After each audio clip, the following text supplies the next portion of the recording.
Marianne has always had an eye for cool places. And the Hotel Missoni on Edinburgh's Royal Mile is dripping in coolness. From the sexy, dreadlocked doorman in designer kilts to the fact that Callie bumped into the Kings of Leon in the lift. Literally. She got a high heel caught in the hem of her wide-legged trousers and launched herself headfirst into the hairy one with the beard. Which wasn't cool. Neither was the look on his security guard's face. Still, this place is enough to make anyone regret trying to get away with 2 extra weeks between highlights. Apart from that, I'm as comfortable with my appearance tonight as you can be in the presence of a professional model. Although, given she's my sister, that's something I've got used to. And I'm proud to say that I am exactly the same weight as Marianne, give or take a pound. Of course, she's 5'11" and I'm 5'4", but let's not dwell on that. Plus, we look alike in some ways, with the same blue-grey eyes, fair hair and generous mouth. The difference is that Marianne has cheekbones you could stand your drink on, and her last zit appeared on a camping trip in 1994 and turned out to be a mosquito bite. This is only the second time I've visited Marianne since she moved here 5 months ago, although she is planning several trips back to Liverpool in the next few months to pick up various bits of furniture she's got stored at Dad's. Even though my sister and I haven't lived in the same city for years, I never really stop missing her. I can't pinpoint exactly when I ceased thinking she'd been put on Earth specifically to ruin my life. I suppose when you've grown up without your mum around, having another female in your life goes a long way.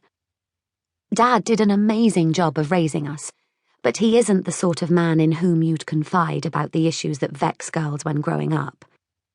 Marianne and I preferred to maintain the illusion we were the only women on the planet to never experience a period, kiss, or underarm hair.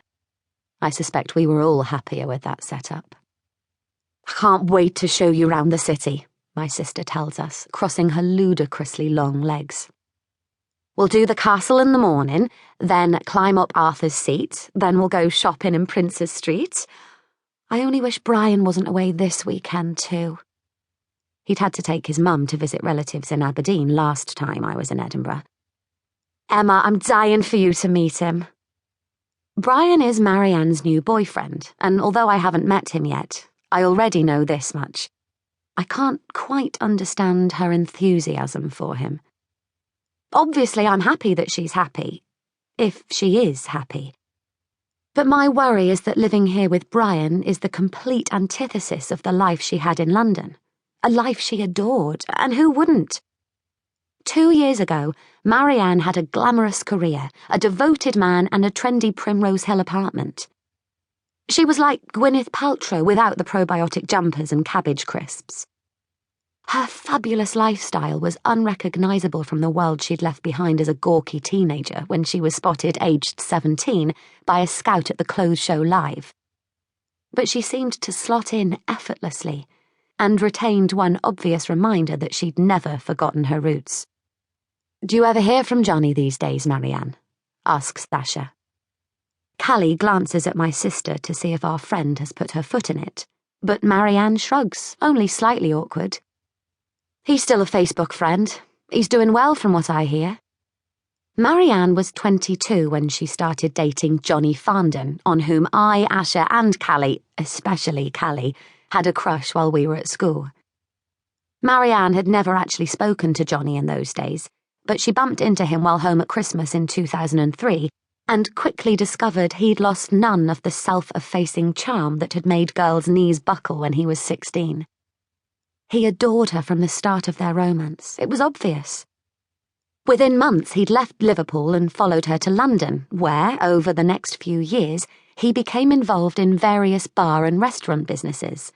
He was an unfeasibly young and dynamic entrepreneur, successful but modest too. In case you can't tell, I thought Johnny was great. Johnny is great. The only person who can apparently no longer see it is Marianne. She left him for Brian, an aspiring television scriptwriter, who...